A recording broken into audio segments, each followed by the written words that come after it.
প্রবলেমে দেওয়া আছে x প্লাস ওয়াই সমানুপাতি x মাইনাস ওয়াই হলে দেখাই যে 1 2 3 তিনটা সমস্যা দেওয়া আছে।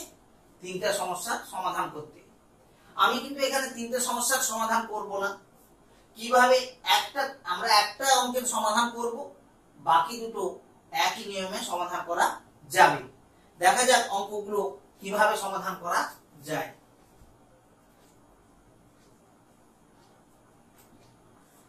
যে সম্পর্কটা দেওয়া আছে সেটা আগে তুলছি। x প্লাস ওয়াই সমানুপাতি x মাইনাস ওয়াই। এটাকে যদি আমি সমীকরণে পরিণত করি কি লিখব না, x plus y equal to k into x minus y. K একটি অশূন্য ভেদ ধ্রুবক, বা আমি এই এক্স মাইনাস ওয়াইটাকে এর নিচে নিয়ে চলে আসছি, x plus y by x minus y equal to k, বা এটাকে যোগ ভাগ প্রক্রিয়া করব। যোগ ভাগ প্রক্রিয়া করলে কি হবে না, এক্স প্লাস ওয়াই অর্থাৎ লব প্লাস হর, হর বলতে এক্স মাইনাস ওয়াই বাই লব মাইনাস হর, লব হচ্ছে এক্স প্লাস ওয়াই মাইনাস হর minus x plus y equal to k plus one. কেন, কে নিচে আমার ওয়ান রয়েছে, আর কে মাইনাস ওয়ান। কি প্রক্রিয়া করলাম, যোগ ভাগ প্রক্রিয়া করে। তাহলে কি পাচ্ছি না, উপরে থাকছে 2x, নিচে থাকছে 2y ইকুয়াল টু পাচ্ছি k plus 1 by k minus 1। 2 কেটে গেল, এইটার বদলে আমি m ধরে নিই। অতএব x ইকুয়াল টু কি পাচ্ছি না my। তাহলে x আর y এর মধ্যে আমি সম্পর্কটা তৈরি করলাম। এখন এই তিনটার যে কোনো অঙ্কটা নিয়ে আমরা আলোচনা করতে পারি। ধরে নিই 2 এর দাগে অঙ্কটা করছি। 2 এর দাগে x³ plus y³ সমানুপাতি x³ minus y³ এটা প্রমাণ করতে বলেছে। তাহলে আমরা প্রথম দিন ক্লাসে শিখেছিলাম যে দুটি চল সরল ভেদে থাকবে যদি তাদের ভাগফল ধ্রুবক হয়। তাই যেটা প্রমাণ করতে বলেছে তার ভাগফলটা কত পাচ্ছি দেখে নিই।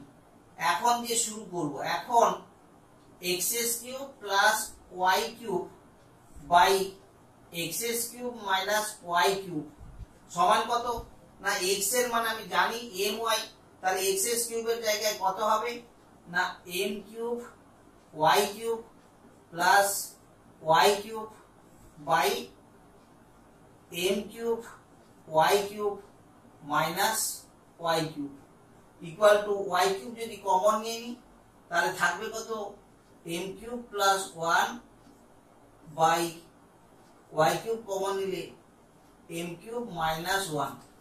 y³ y³ কেটে গেল, পড়ে থাকলো m³ plus 1 by m³ minus 1। দেখো এটা একটি ধ্রুবক। তাহলে কি পেলাম না, এই দুটি রাশিমালার ভাগফল ধ্রুবক পেয়েছি। অতএব সংজ্ঞা থেকে পাই, অতএব সংজ্ঞা থেকে পাই কি না x³ plus y³ সমানুপাতি x³ minus y³ প্রমাণিত। আমরা বাকি দুটো অঙ্ক একই নিয়মে সমাধান করতে পারবো।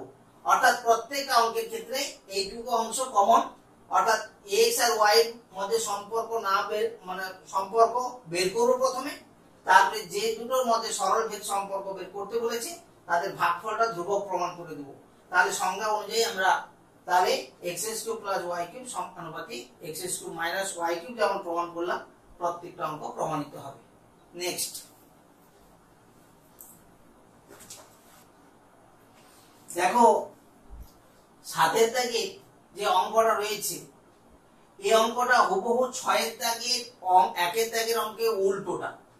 সেখানে দেওয়া ছিল a প্লাস b সমানুপাতি a মাইনাস b হলে দেখাও a square plus b square সমানুপাতি ab। এখানে দেখো পুরো উল্টো অঙ্কটা কিভাবে করা যায় দেখা যাক।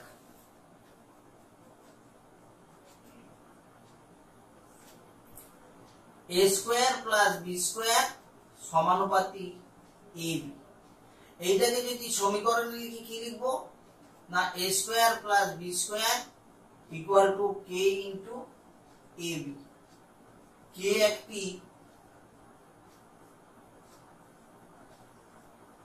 অশূন্য ভেদ ধ্রুবক, বা a square plus b square equal ab টাকে আমি নিচে নিয়ে আসছি, ab ইকুয়াল টু k, বা a square plus b square by 2ab equal to k by 2। আমি উভয় পক্ষে 2 দিয়ে ভাগ করলাম, উভয় পক্ষে 2 দিয়ে ভাগ করে। কেন উভয় পক্ষে 2 দিয়ে ভাগ করলাম কেউ অনুমান করতে পারছো? করতে পারছো না তো? দেখে নাও কেন করলাম। যদি আমি এটাকে যোগ ভাগ প্রক্রিয়া করে নিই তাহলে a square plus b square plus 2ab অর্থাৎ লব যুক্ত হর বাই লব a square plus b square হচ্ছে লব বিযুক্ত হর, এখানেও ঠিক লব হচ্ছে k প্লাস হর হচ্ছে 2 লব বিযুক্ত হর। কি প্রক্রিয়া করলাম না যোগ ভাগ প্রক্রিয়া, যোগ ভাগ প্রক্রিয়া করে। বা নিশ্চয়ই বুঝতে পারছো এটা a square plus b square plus 2ab এটা কার সূত্র? বা a প্লাস b হোল স্কয়ারের সূত্র। আর a square plus b square minus 2ab কার সূত্র? a মাইনাস b হোল স্কয়ারের সূত্র। ইকুয়াল টু কি পাচ্ছি না k plus 2 by k minus 2। অতএব দেখো এই পাশে স্কয়ার আছে, স্কয়ারটাকে যদি তুলতে চাই তাহলে ডান পাশটা বর্গমূল করতে হবে। অতএব করে কি লিখবো না a plus b by a minus b সমান root over of k plus 2 by k minus 2। দেখো এইটাতে কোনো চল নেই তাহলে এটা ধ্রুবক। অতএব সংজ্ঞা থেকে পাই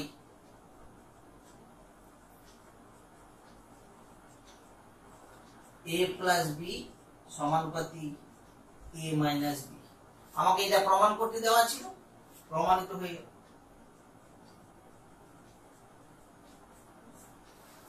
আশা করি সবাই বুঝতে পেরেছ কিভাবে করা হলো অঙ্কটা। তাহলে আবার স্মরণ করে নিয়ে একটু, তাহলে সম্পর্কটা আগে তুলেছি, তারপরে সমীকরণে প্রকাশ করলাম, a b টাকে নিচে নিয়ে চলে এলাম, উভয় পক্ষকে 2 দিয়ে ভাগ করে তারপরে যোগ ভাগ প্রক্রিয়া করলাম।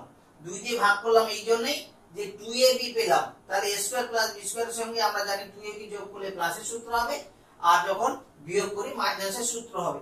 তাই যোগ ভাগ প্রক্রিয়া করে আমরা a plus b whole square by a minus b whole square equal to k plus 2 by k minus 2 পেলাম। তাহলে a plus b by a minus b equal কত?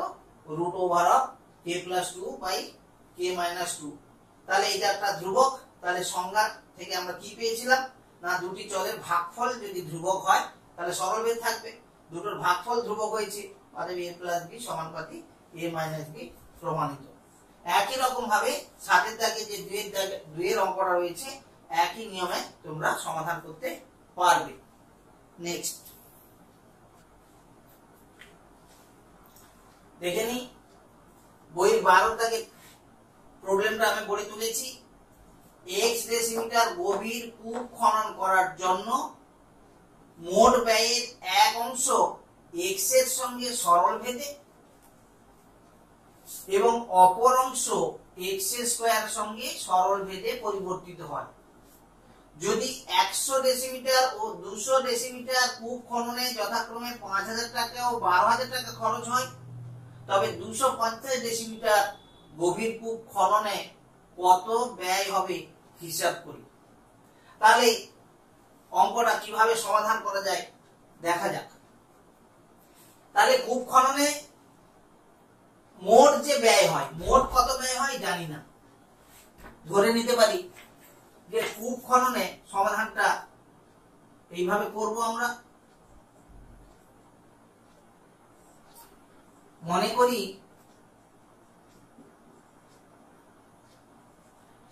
x ডেসিমিটার গভীর কূপ খননে মোট খরচ হয় y টাকা।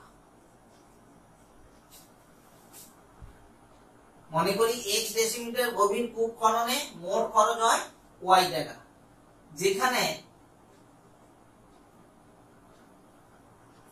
এবং y সমান a প্লাস b। বলেছে এক অংশ x এর সঙ্গে, মানে আমি একটা অংশ a ধরলাম আর অপর অংশ x স্কয়ারের সঙ্গে, তাহলে অপর অংশটা আমি b ধরলাম। তাহলে কি মনে করলাম না, মনে করি x ডেসিমিটার গভীর কূপ খননে মোট খরচ হয় y টাকা এবং y টা কত না a প্লাস b। এটা কি না, এটা যেখানে এটা x এর সঙ্গে সরল ভেদে রয়েছে, বা x এর বদলে কি লিখতে পারবো, বা a equal to k1x, k1 একটি অশূন্য ভেদ ধ্রুবক এবং বিটা কি না, বিটা দ্বিতীয় অংশটা x স্কয়ারের সঙ্গে সরল ভেদে আছে, তাহলে b সমানুপাতিক x স্কয়ার, বা b equal to k2x square. তাহলে k2 একটি অশূন্য ভেদ ধ্রুবক। তাহলে মোট খরচ a প্লাস b লিখেছিলাম, এর মানটা আমি x দিয়ে পেয়ে গেলাম k1x, b এর মানটা আমি x দিয়ে পেয়ে গেলাম k2x স্কয়ার। অতএব y ইকুয়াল টু, তাহলে কি লিখতে পারি, a এর বদলে আমি লিখব k1x প্লাস b এর বদলে লিখব k2x স্কয়ার। এখন দেখো 100 ডেসিমিটার গভীর কূপ খননে, অর্থাৎ x এর মান 100, তখন আমার খরচ হচ্ছে 5000 টাকা, অর্থাৎ y এর মান হচ্ছে 5000 টাকা। তাহলে প্রথম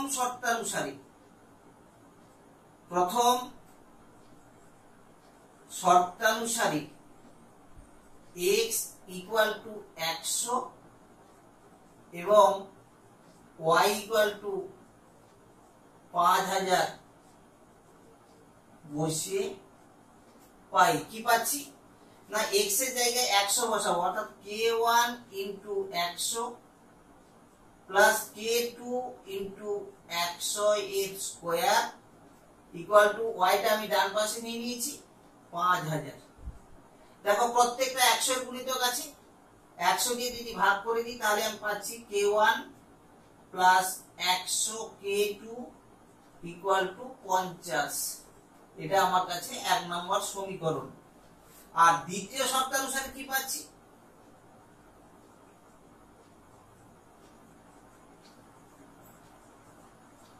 দ্বিতীয় শর্তানুসারে x ইকুয়াল টু 200 এবং y ইকুয়াল টু 12000 বসিয়ে পাই কি পাচ্ছি না, k1 into 200 plus k2 into 200 এর স্কয়ার ইকুয়াল টু 12000। আগের নিয়মে 200 দিয়ে উভয় পক্ষে যদি ভাগ করে দিই তাহলে কি পাচ্ছি না, k1 plus 200 k2 equal to 60। এটা 2 নাম্বার।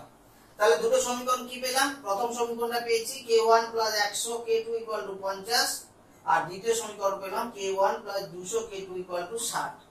দেখো যদি 2 নাম্বার থেকে আমি 1 নাম্বারটা বিয়োগ করে দিই তাহলে আমার k1 টা অপনীত হয়ে যাবে। তাহলে কি লিখবো না 2 নম্বর বিযুক্ত 1 নম্বর করে পাই। তাহলে 200 k2 থেকে 100 k2 বাদ গেলে পড়ে থাকলো আমার 100 k2, k1 কেটে গেল, 60 থেকে 50 বাদ গেলে পড়ে থাকলো 10, বা k2 এর মান আমি পেয়ে গেলাম 1/10, 10/100 মানে 1/10, k2 এর মান পেয়ে গেলাম। এখন k2 এর মান 1 নম্বর সমীকরণে বসিয়ে পাই। এখন k2 এর মান 1 নম্বর সমীকরণে বসিয়ে পাই। কি পাচ্ছি না k1 plus 100 into 1/10 equal to 50, বা k1 10 প্লাস 10 ইকুয়াল টু 50, বা k1 ইকুয়াল টু 50 বিযুক্ত 10 সমান 40। তাহলে আমার কাছে যে ধ্রুবক পদ দুটো ধরেছিলাম k1 আর k2 আমি অলরেডি পেয়ে গেছি। k2 এর মান হচ্ছে 1/10 আর k1 হচ্ছে 40। তাহলে নির্ণয় এই ভেদ সম্পর্কটা তাহলে কি পেলাম, তাহলে নির্ণয় ভেদ সম্পর্কটি হলো y equal to k1x, k1 এর মান হচ্ছে 40x প্লাস k2 এর মান হচ্ছে 1/10 x স্কয়ার। এটা হচ্ছে নির্ণয় ভেদ সম্পর্ক। এখন তৃতীয় ক্ষেত্রে দেখো 250 ডেসিমিটার কূপ খননে, অর্থাৎ x টার মান হচ্ছে 250, কত খরচ হবে বা ব্যয় হবে, অর্থাৎ y এর মানটা আমার কত সেটা নির্ণয় করতে হবে। এখন সম্পর্কটিতে x ইকুয়াল টু 250 বসিয়ে পাই। কি পাচ্ছি না y ইকুয়াল টু 40 গুণিতক 250 যুক্ত 1/10 গুণিতক 250 গুণিতক 250, তাহলে সমান কত হলো, এটা হলো 10,000 আর এটা হলো 6,250, মোট 16,250। অতএব আমি তাহলে কি লিখতে পারবো, অতএব 250 ডেসিমিটার গভীর কূপ খননে আমার 16,250 টাকা খরচ হবে। তাহলে বোঝা গেল সবাই অঙ্কটা। এই অঙ্কটা যেমন সমাধান করলাম 10 এর দাগে অঙ্কটা হুবহু একই নিয়মে হবে। আমার অঙ্কটা এইখানে শেষ। এই লাস্ট অংশটা শুধু করতে হবে না 10 এর দাগে, সেখানে দুটি চলের মধ্যে ভেদ সম্পর্কটা নির্ণয় করতে বলা হয়েছে। অতএব তোমরা 10 এর দাগে অঙ্কটা সহজে করে ফেলতে পারবে। আজকে আমরা যে অঙ্কগুলো সমাধান করলাম সেই অঙ্কগুলোর সাপেক্ষে তোমরা এই অনুশীলনের ম্যাক্সিমাম অঙ্কগুলো করে ফেলতে পারবে। আমি শুধু পাপন একটা শর্ট কোশ্চেন পাঠিয়েছিল হোয়াটসঅ্যাপ গ্রুপে আমার, দেখে নিই পাপনের সমস্যাটা। 17 থেকে 5 যদি b সমানুপাতি a কিউব হয় এবং a এর বৃদ্ধি হয় 2:3 অনুপাতে, তাহলে b এর বৃদ্ধি কি অনুপাতে হবে। দেখি সমাধানটা কি করে করা যায়। সমাধান আগে সম্পর্কটা আমি তুলছি, b সমানুপাতি a কিউব বা b equal to k cube. k একটি অশূন্য ভেদ ধ্রুবক। এখন a এর বৃদ্ধি 2:2 অনুপাতে হয়েছে, অর্থাৎ a এর একটা মান ছিল সেটা বৃদ্ধি পেয়েছে। কেন? প্রাথমিক তার মান 2 ছিল, সেটা বেড়ে হয়েছে 3। সেটা আমরা কিভাবে লিখে প্রকাশ করতে পারি দেখি। ধরি a এর পরিবর্তিত মান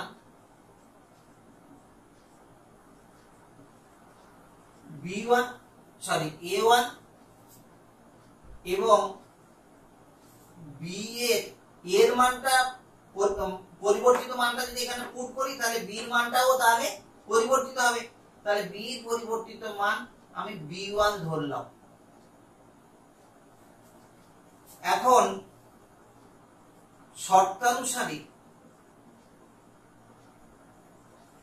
ছিল a হলো a1, সেই অনুপাতটা হচ্ছে 2:3।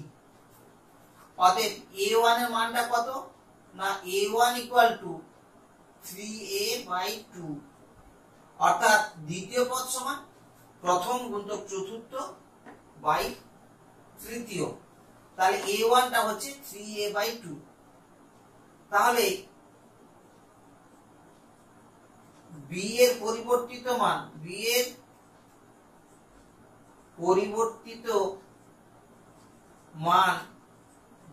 = কত হবে?